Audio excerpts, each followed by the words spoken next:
was a runaway success, in no small part due to your special relationship with your publisher, Charles Pick, who's later became your agent, and indeed his son is still your agent, Martin, who's here tonight. Mm-hmm. Just describe to me a little bit about the nature of that relationship and how he helped you learn to write effectively.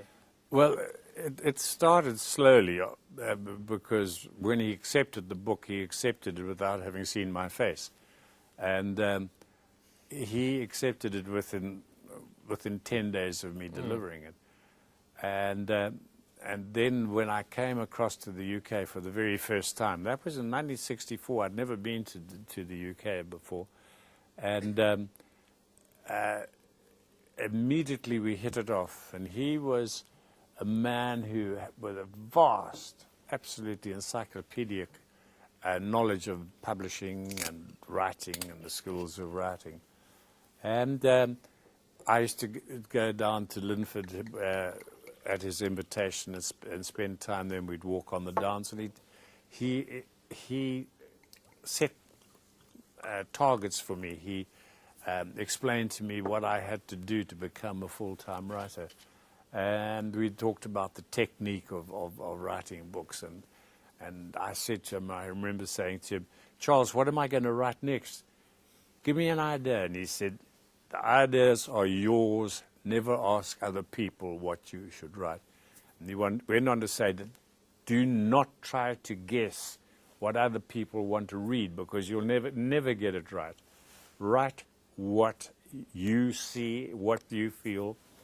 Write about things that you know and understand intimately, and write from the heart. And this is something that has stayed with me all the time. But just talk a little bit about Assegai, though, and how that fits into the Courtney sequence.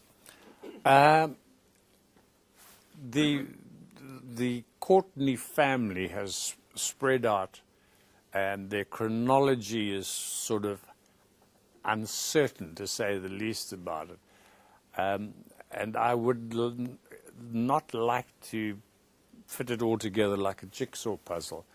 But they are a like-minded family of people who've sort of ranged through that period of colonialism in Africa. My ancestors and parents were of that stock, and so it was something that was very close to me, and I'd heard the stories from the mouths of the people. I'd travelled, I'd done all those, I'd visited all the places myself, and following Charles Pick's advice, I wrote about the things I know, and that was the things I know, and that's my family was Was involved. it your grandfather was called? One of his names was Courtney, is that Courtney right? was Courtney James Smith, so I took that as the name of the family.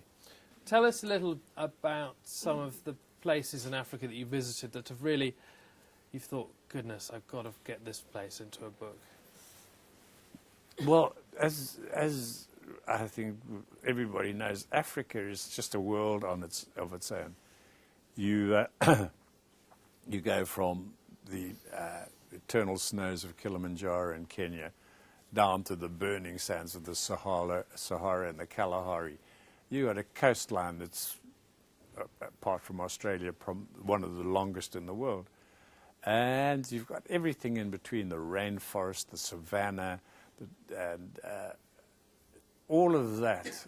If you're writing about Africa, that's what I see at the back of my, in the back of my vision, is the flat-topped acacia trees and the long horizons, and the blue of the hills on the horizon, and all that I hold in my memory, in my mind's eye, and that's what I see when I'm writing the book. For instance, this book is from the Rift Valley, the staggering landscaping there, and the natural fault of the rift. A landscape that turns out to be important in the plot of the book. It does indeed. And when I started when I conceived the book and I knew where I wanted to set it, I wanted to go back to have just to get a feel of it. So we went back. Niso and I, we booked a hunting Niso, show. yeah. Yes, there she is, at the back, checking everything I say. But unfortunately, I just had a cartilage operation, which I'm still trying to get over.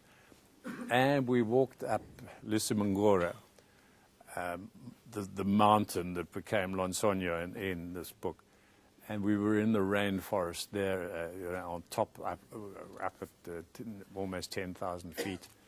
And we walked through there and saw everything, and it all was in my mind.